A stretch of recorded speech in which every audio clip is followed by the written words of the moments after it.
Hey, everybody, and welcome back to Think, Engage, Thrive. Tonight's show, like always, we try and bring you really interesting entrepreneurs, just not just the run-of-the-mill guys who are, creating whatever SaaS platforms or just e-commerce. We like to shake it up, and we've got a great one tonight. Very versatile. In fact, that's versatility is what's been a key focus of his investing and expansion strategy. But we've got a great entrepreneur, Trey Vick. He's the CEO of V3 Capital, Classic Home Health Services, Strive Senior Living. The guy's got a fantastic background, and we're going to hear from him. He's got a background in commercial real estate. He's got a background in banking, in managing investment portfolio funds. He's an Air Force veteran, MBA from Central Florida. He's he's on the Howard Phillips Center Community Leadership Council, vice chair of the Arnold Palmer Medical Center Philanthropy Council. Excuse me. He's got a family foundation, the V3 Family Foundation, which focuses on philanthropic efforts and causes related to faith, freedom, and family.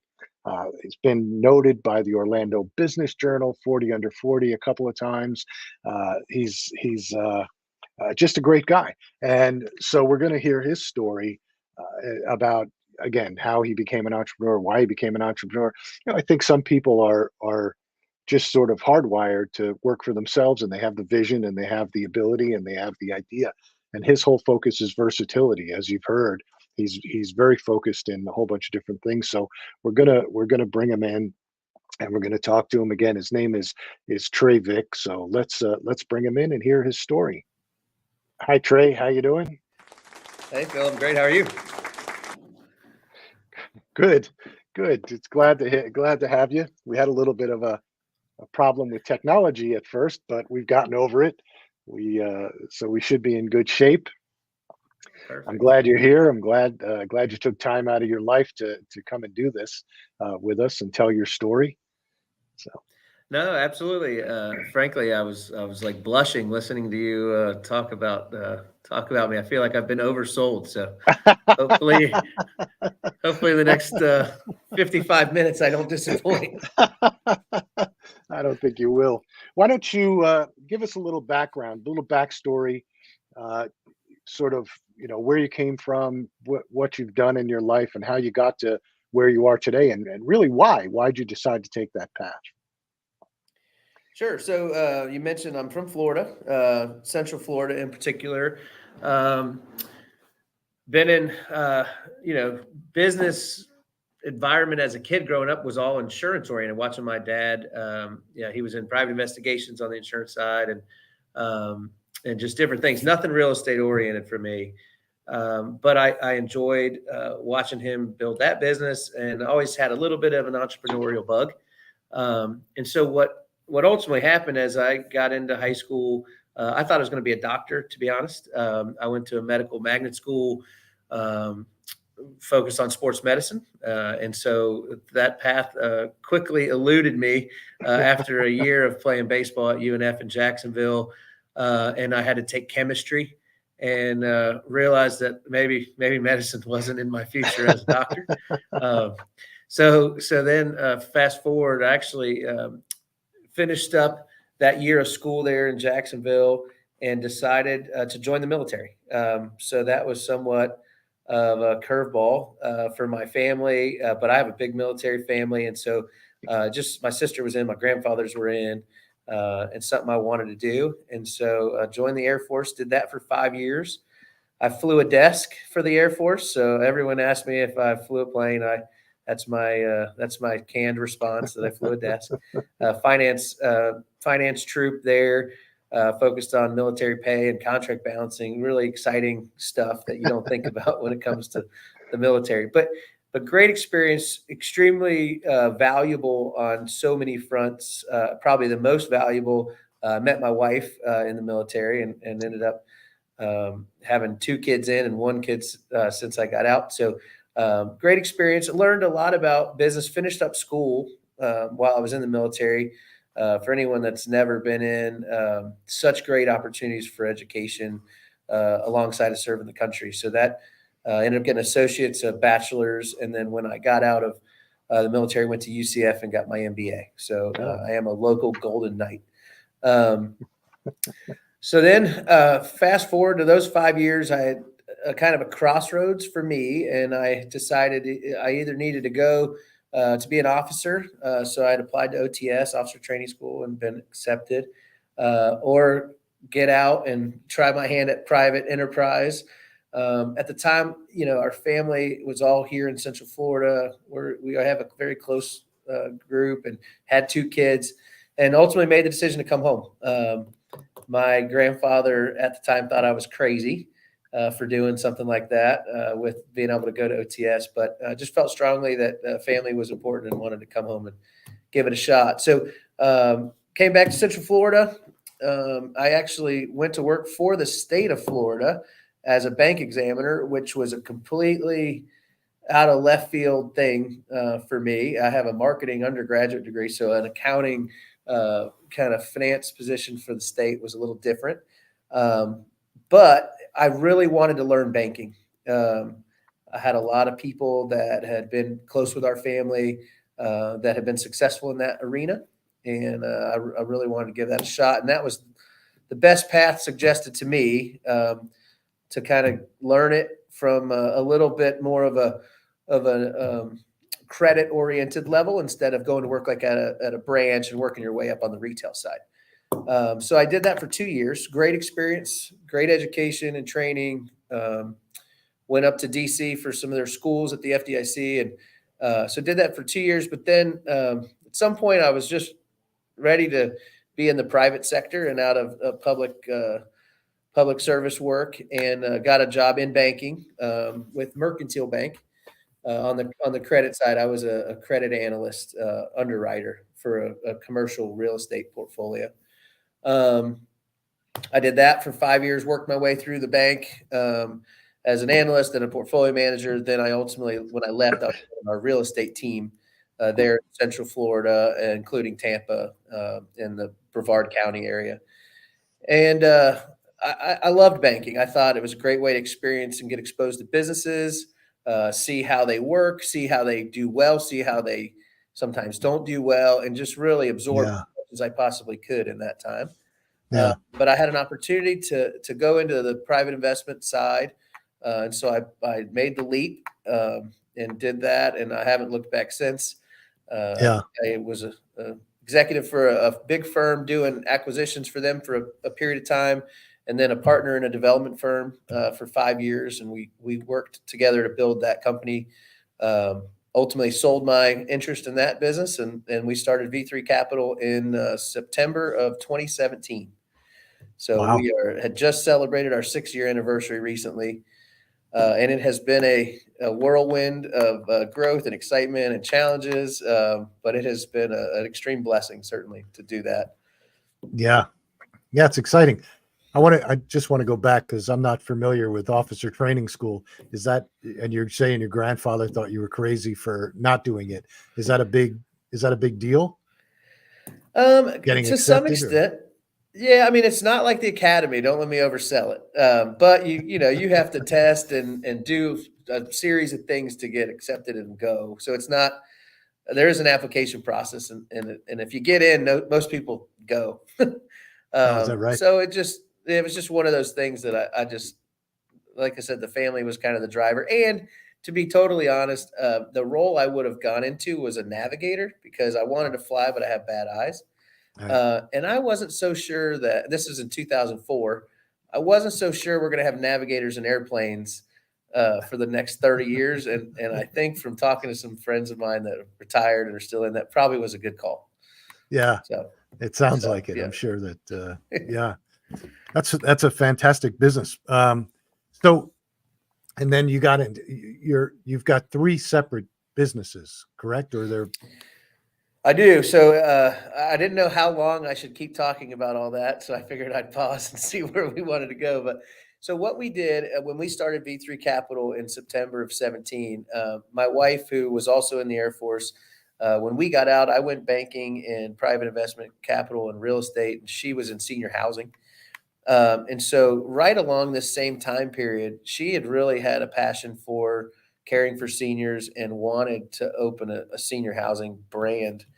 And so we started thinking about Strive Senior Living and came up with the idea and the name. And we found literally on the same day, it's kind of a crazy story, a site that was the home of our first community that we opened. So Carrie and I started that company together and built it. Ultimately, we had 9 communities. And we have 2, we've sold 7. We have 2 that we still operate here in Central Florida, Strive at Fern Park and Sanctuary by Strive, which is our memory care brand. And so we've had that for 6 years as well. We built the first one ground up. And then in 2020, we acquired another company doing what we did. And we have since kind of grown and sold pieces that made sense and built a new 15-bed standalone memory care in Apopka just about 18 months ago. So it's been a run, and we ran a senior housing company through COVID. So that was an experience. We could probably have an hour show on that. But you know what? We've made it to the other side. We've got a great team and a great group of people to help us get there. So it was a Harvard MBA, so to speak, in running a business through adversity. I would say that. Yeah, I feel your pain on that. My wife is a senior executive with a large senior living community group Oh, there that you go. has places all the way from North Carolina up to New Hampshire and west to Pennsylvania or Pittsburgh. And I lived through that with her with the COVID side. I mean, it was these folks were working around the clock trying to figure out, because obviously nobody knew what the regulations were, what the rules were. It was sort of it was happening as it was going, and trying to keep people contained and keep people in their apartments. And it was very difficult, very difficult. Well, if you've heard the term like building it while you're flying it, Yeah. the way the regulatory world was changing and the state changing what the rules were, we literally, and in the whole time you're caring for people's loved ones with, Yeah. something that we didn't know. So it was very stressful and challenging. So anyone that knows somebody in that business or has a family member in an ALF, there was a lot of appreciation for those people that operated in that environment. It was tough sledding for sure. It was absolutely very difficult. Yeah. And then coming out of that, candidly, how we got into home health, because Classic Home Health Services is our third, well, not really our third, it's one of our other companies. I think home health is a great delivery mechanism for care because it keeps seniors in their houses, which if you think about it, our healthcare system, managing costs is so important. And so I think home health is a great way for the government to help manage cost of care. And so we wanted to be in that business. And it's also complementary to assisted living. And so we found a company that had been in business for about 25 years, operated up in the Villages, which is a senior mecca. And so we bought that company in February of 2021. And we've been really fortunate to grow that now into here in Central Florida, Orlando area, and over into the coast, St. Pete, Pinellas, Pasco counties. So Yeah. that's the majority of our companies that we have. We're in commercial brokerage too, and residential brokerage and some other things, but that's and then advertising and marketing with Drive Advertising. So yeah, it's a full plate. Yeah, it is. Yeah, I agree with you. I think home health is a great way to keep seniors in their house. My mother has dementia, and we tried to keep her in her house for as long as possible because it's a better environment. But there gets to a point where you just can't. When you start getting into dementia care, you can't manage that at home, really. It's I think Totally it gets agree. it gets a little crazy.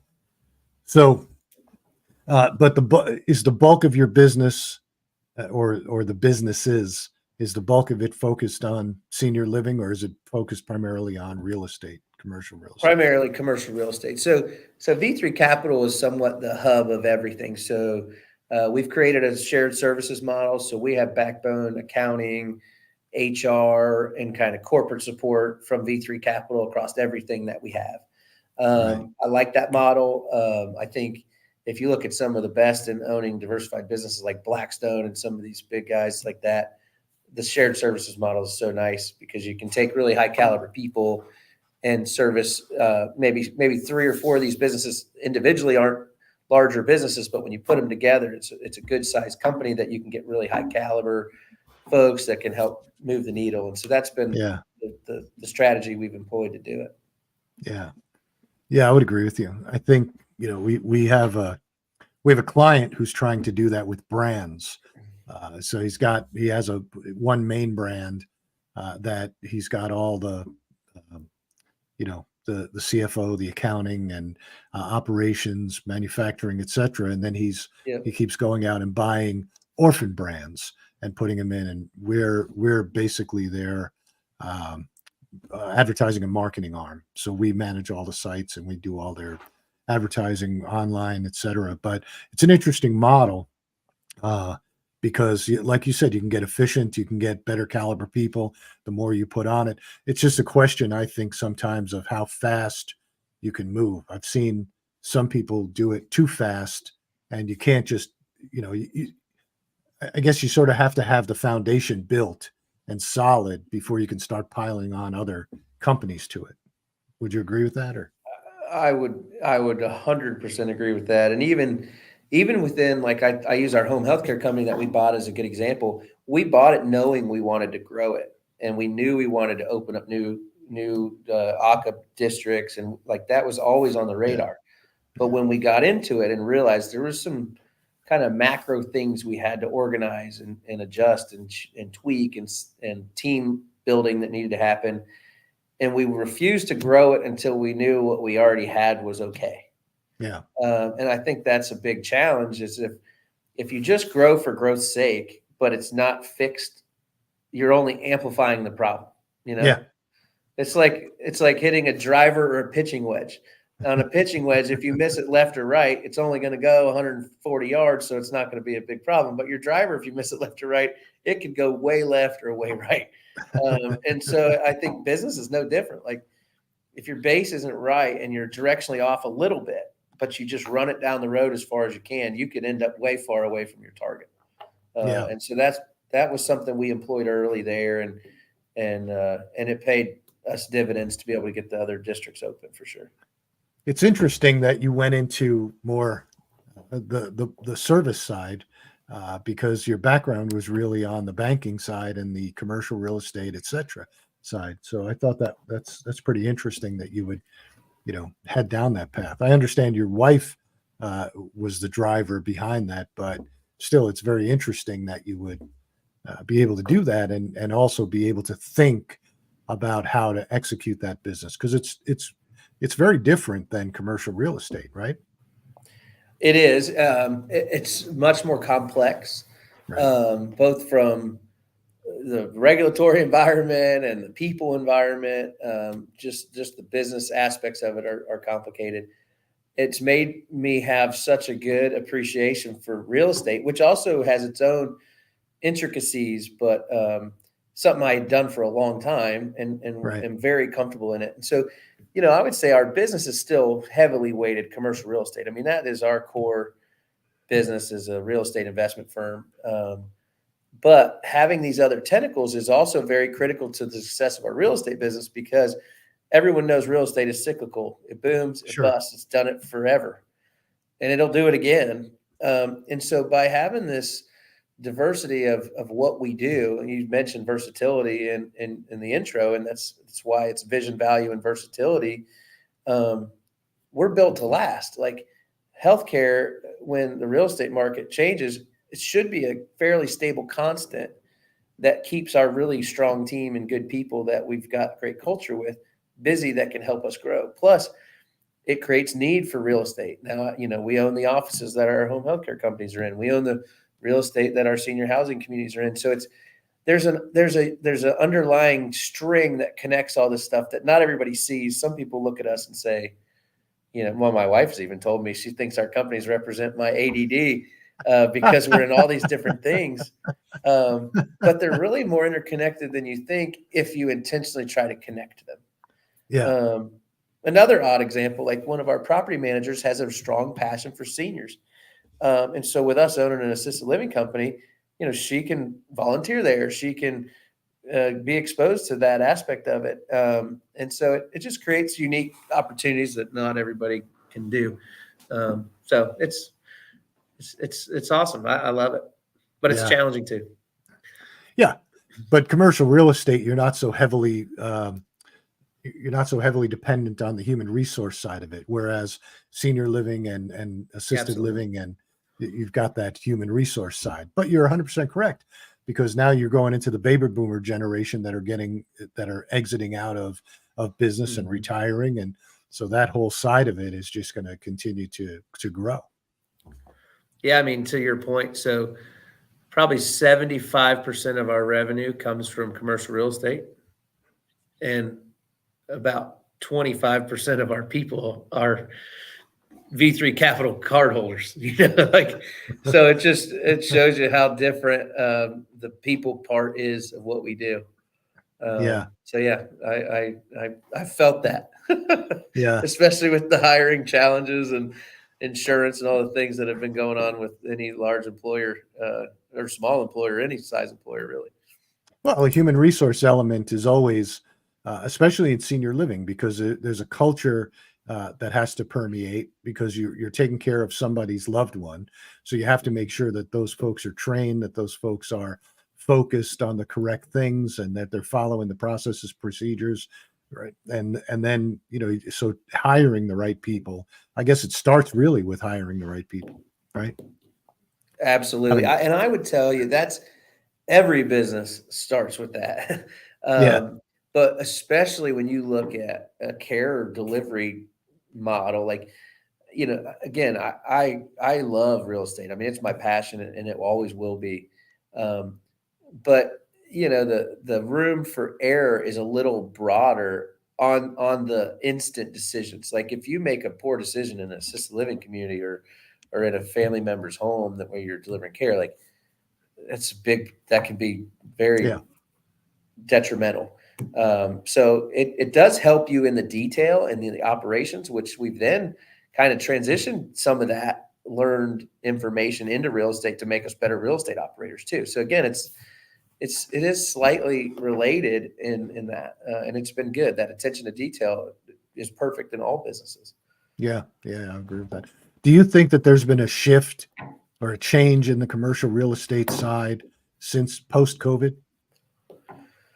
I know the distribution of this TV show is broad. I would say in Florida, it was such an anomaly for us. I mean, our real estate market for the last 2.5 years has been completely on fire. Think of all the immigration of people. We generally had a business climate that opened up a little sooner than the rest. And so it just created this really favorable pressure cooker of opportunity for real estate here. I mean, our portfolio is 99+% leased. And we just finished our annual report. It was 96% 2 years ago. So it's grown in strength tremendously. I think in a post-COVID world, are there things that we do different? Yes. Our portfolio is a lot of retail. We don't have much office exposure, but taken away from V3 and just saying the office market is probably the most different today than it was into a pre-COVID world. I mean, its occupancy is different. Its uses are different. The focus on technology and alternative spaces and the shared work model, whether it's some remote and hybrid in office, like that space is very, very different. But our traditional bread and butter real estate fundamentals are fundamentals, and they're fairly constant. But the demand was exceptional. And I think that has changed, is changing a little as the balancing starts to create in the rest of the country, because now everything's somewhat back to a semblance of normalcy, and so people have greater options on where they want to live and can live and choose to live, and so that's leveling a little to where the playing field becomes a little more even. But there's still headwinds in the commercial real estate sector for sure, with interest rate movements and some war in the Middle East, some economic weakness that's floating around out there. I mean, it's got some challenges, but there's opportunity in everything. Yeah. Have you ever had, since you started your own, right? You were since you started on your own, did you ever have a moment when you thought, I am not going to make it? I would, so I'll use a deal as an example. So we raised, I have not, thank God, felt that way yet about V3 Capital. But I will tell you, we did a deal in 2020. It was our third fund. At the time, it was the biggest fund we'd raised. We were doing 15 million in equity, and we bought what ended up being the largest cannabis portfolio deal in the country at the time for retail. We bought a portfolio of cannabis stores, and this was in 2020. It was before it was mainstream as it is today in terms of legalities and things like that. So it was a little cutting edge. In terms of complexity. And there was several times I went home at night and I told Carrie, my wife, that I don't know if I can get this done. And that I would say was the first time I really felt that way. Because we were working hard. Our whole team was working hard. And so some of our investors that had been with us forever, either they had the moral dilemma concept of it, or it just was bad timing with COVID, or just a lot of things on the horizon. And so that was the first time I thought, holy cow, this is a great opportunity for me to possibly not get to the other end. We ultimately got it done and we got it closed, but I have harnessed that feeling before, and I'm trying not to get back there.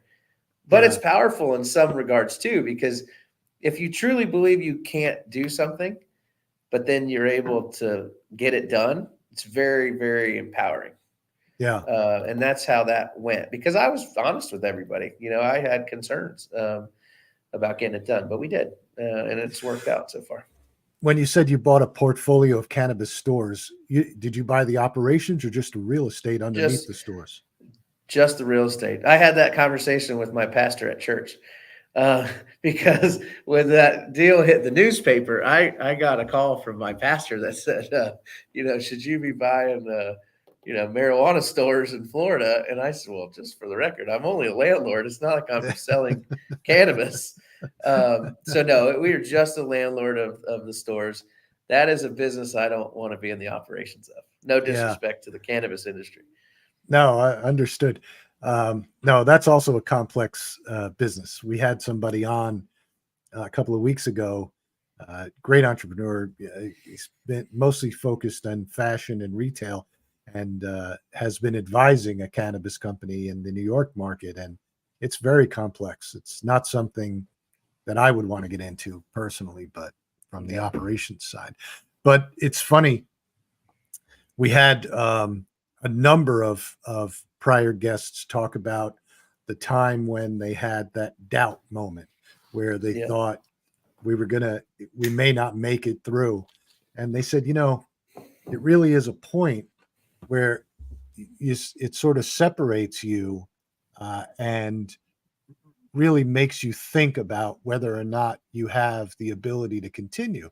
Because if some people will just give up and walk away, and other people will, continue to push and persevere, and they get this period of doubt, and they think, oh my God, we might fail.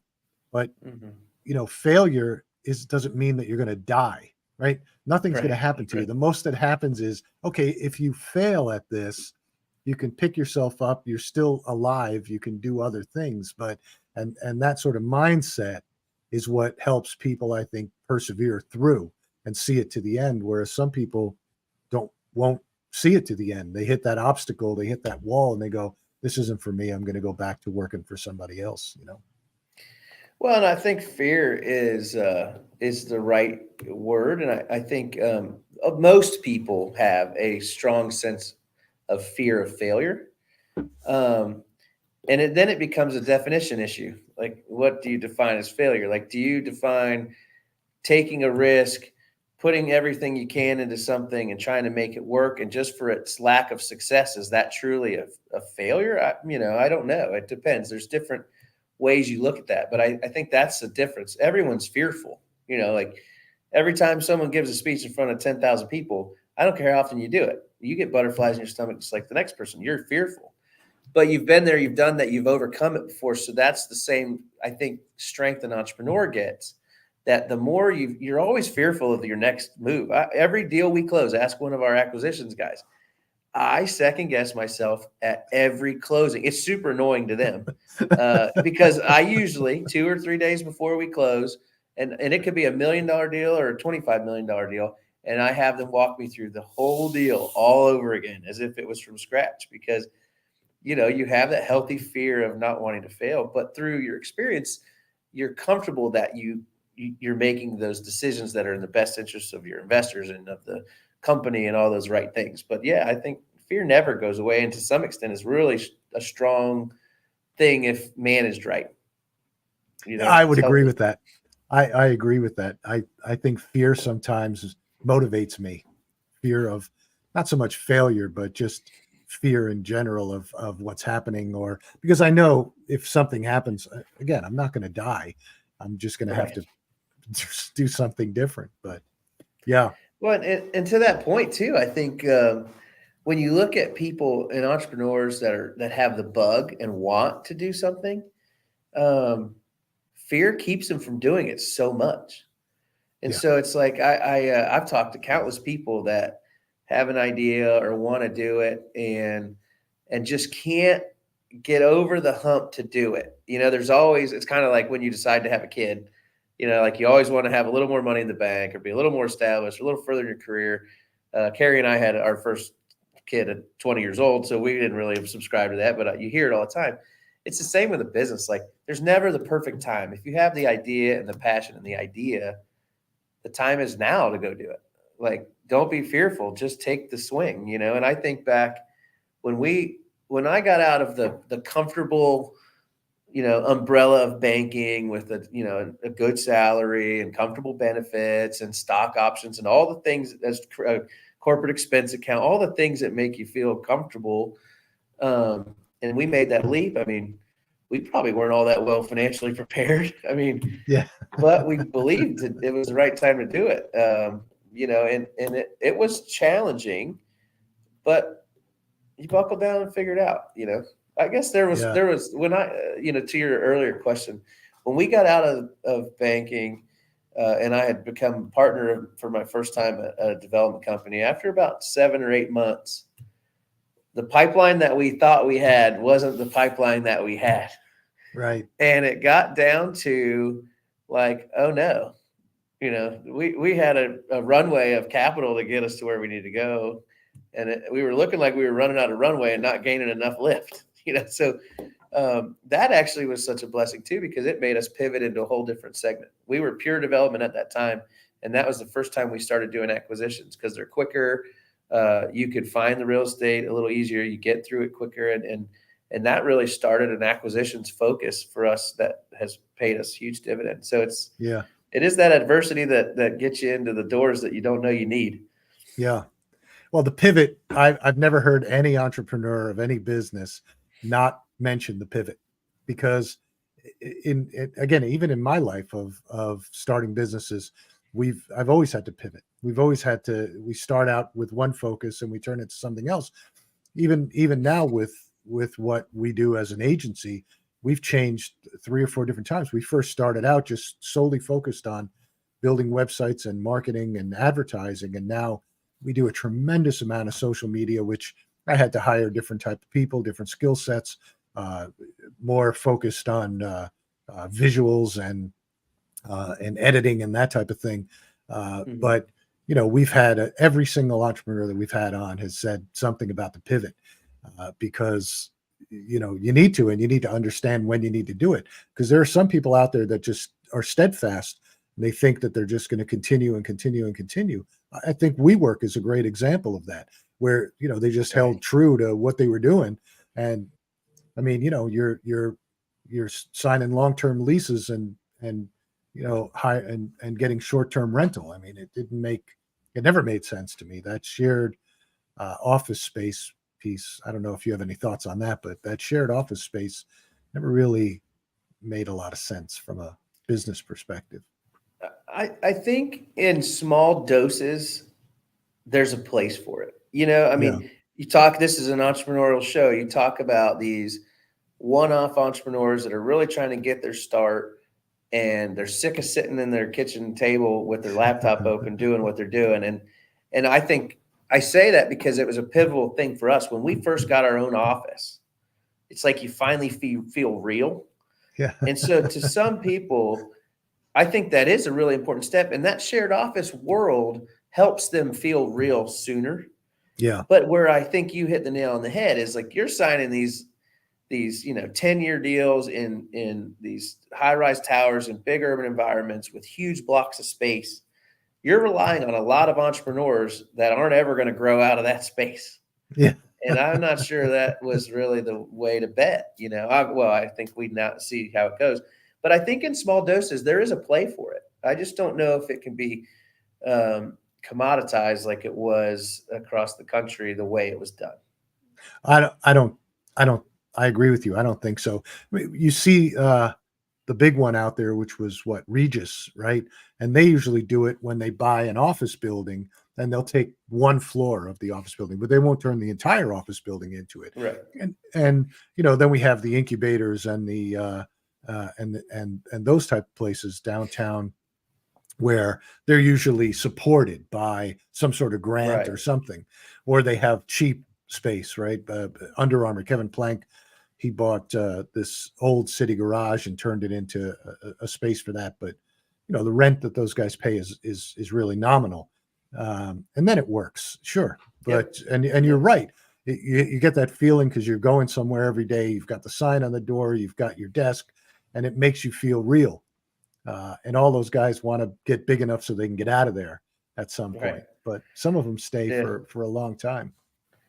Yeah, our first office was actually a 10 by 10 office in my wife's company's office. And it was two of us. And we were just talking about this the other day. Carolyn Stanley and I were the first two people of V3.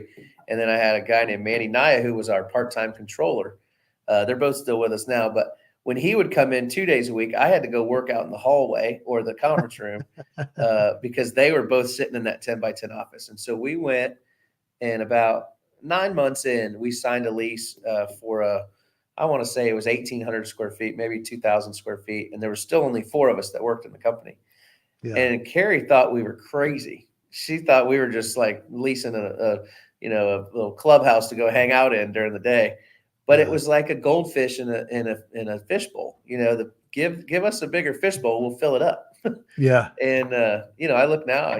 We've got offices in Melbourne, we got an office here, we have an office in Clearwater, office in Leesburg, and our main office here in Apopka, we're in 8,400 square feet, and I got people asking me for more space constantly. So it's like in business, you kind of grow into your fishbowl, and so I think that was a fun kind of period of time as we moved like 3 times in the first 4 years of our business.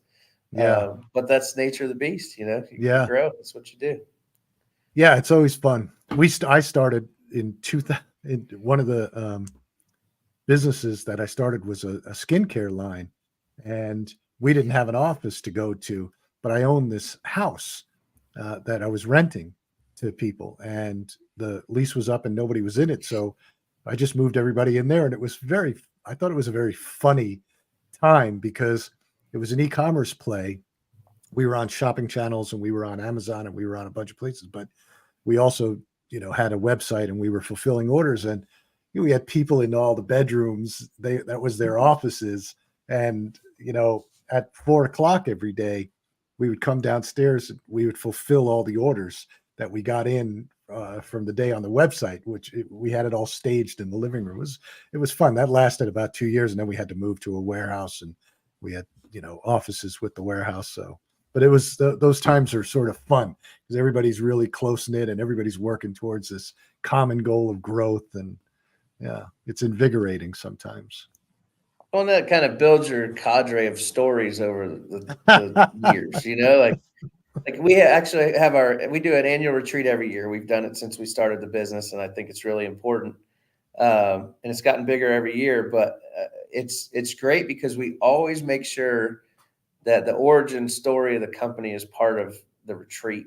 Yeah, because that's who you are. It's your DNA, and like, people we hired 2 months ago have no idea of any of that stuff, Yeah.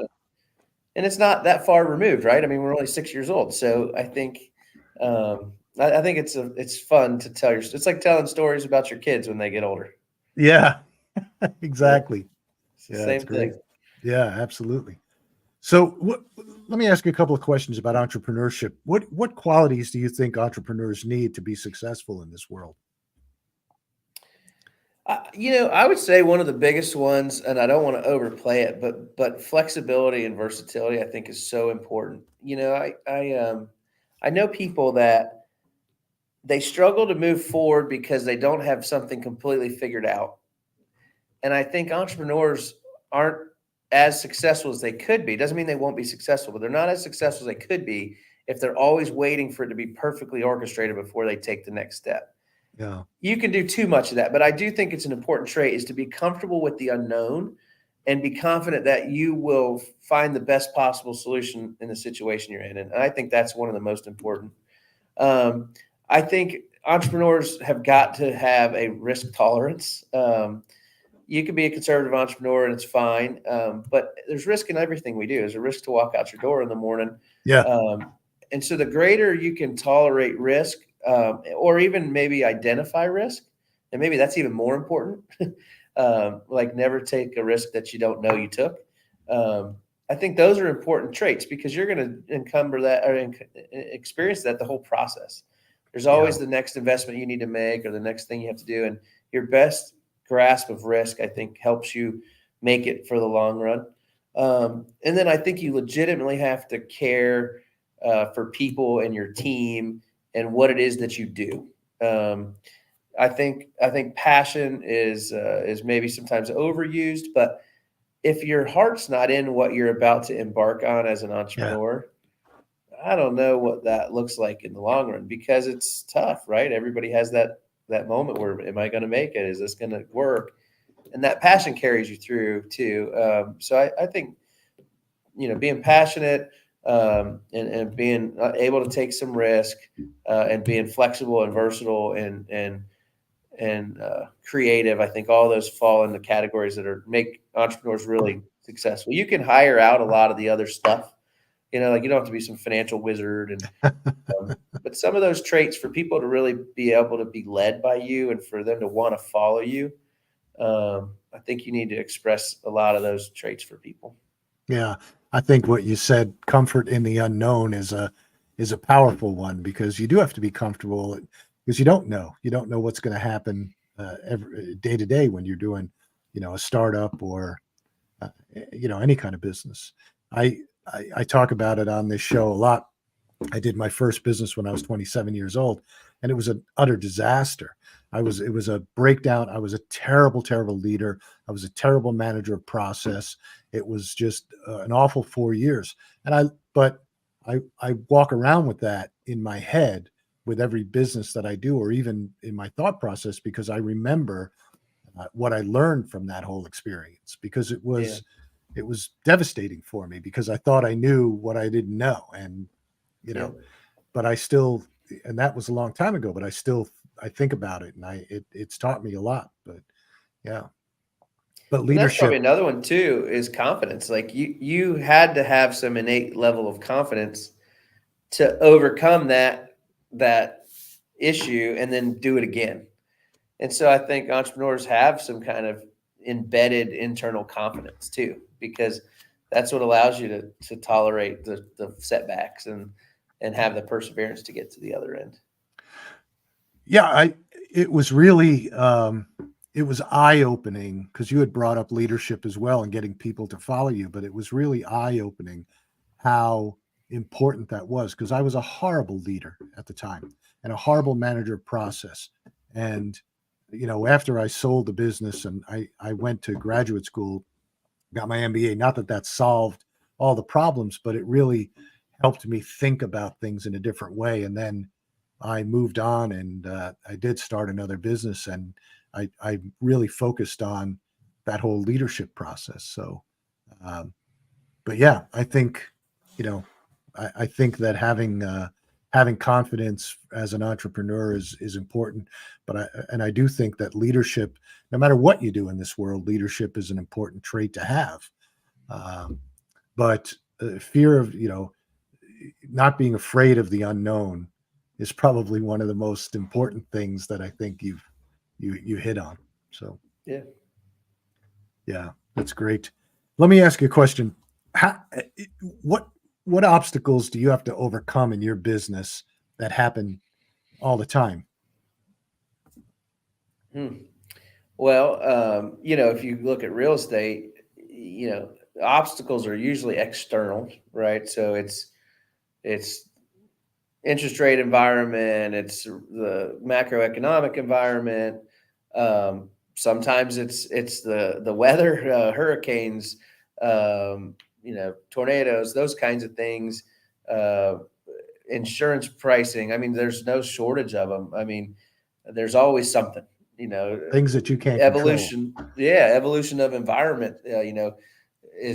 Retail was supposed to be dead, a decade ago. They Yeah, said that everything was going online and there'd be no shopping centers. Well, our office is in one that we own and it's full, so it's like, so there's lots of, always have an obstacle. I think it's almost better just being able to identify the obstacles is the best way to help avoid an obstacle kind of thing. And then you look at the different spaces we're in, senior housing, um, you know, labor costs and food costs that we saw, just the general difficulty in getting patients when we had a big influx of new communities. And then senior housing, or excuse me, home health, you have the patient, referrals that you need to get, and the regulators that are in both of those spaces are their own obstacle. So yeah, I don't even know how to narrow it down to one you or can't. or main obstacles. There's just so many, but that's the spice of business. That's what makes it fun and different every day.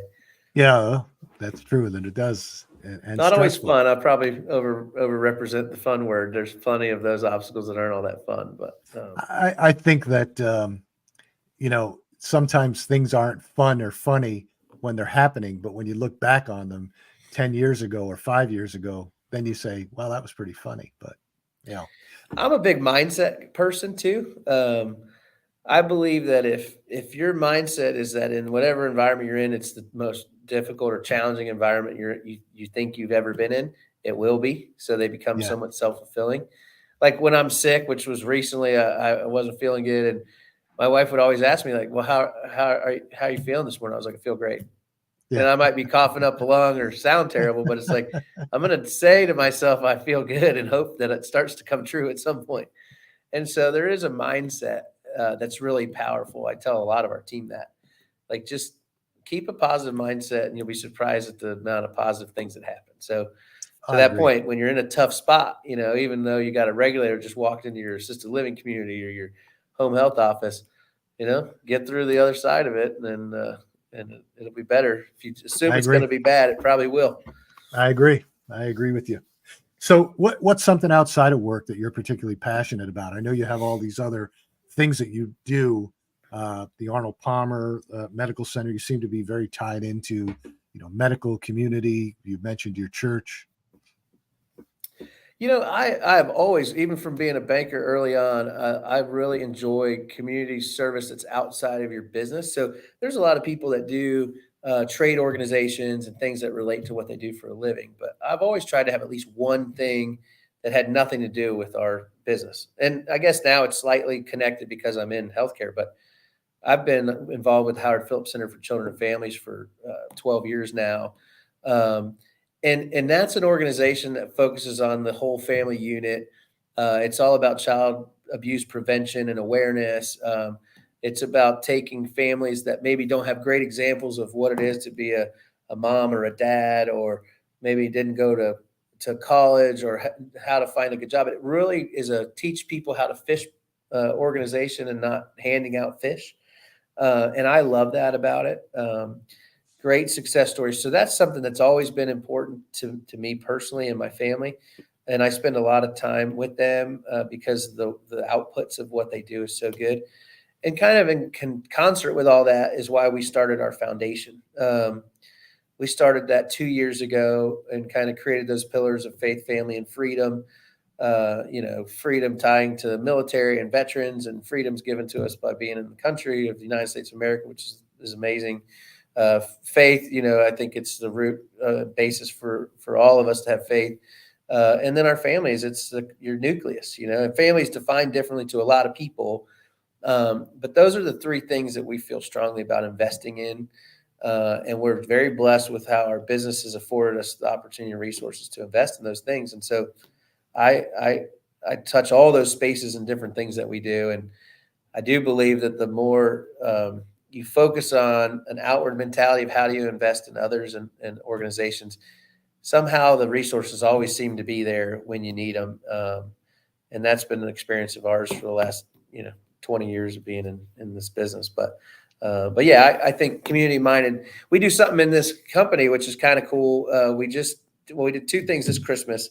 We did a grant to each of our businesses out of the foundation, and they all had to do a 60-second video to send in and tell us why they wanted to give this $1,000 away to their charity of choice. And watching the videos was fun, and it makes people think about others, and without even having to come out of their pocketbook, but just take the 60 seconds to think of someone else. And then the other thing we do here at V3 is we give everybody, I got to remember the dollars we did this year. I think everybody gets just a blanket $100 to give to somebody. It doesn't have to be a charity. It could be a family that they know in their church.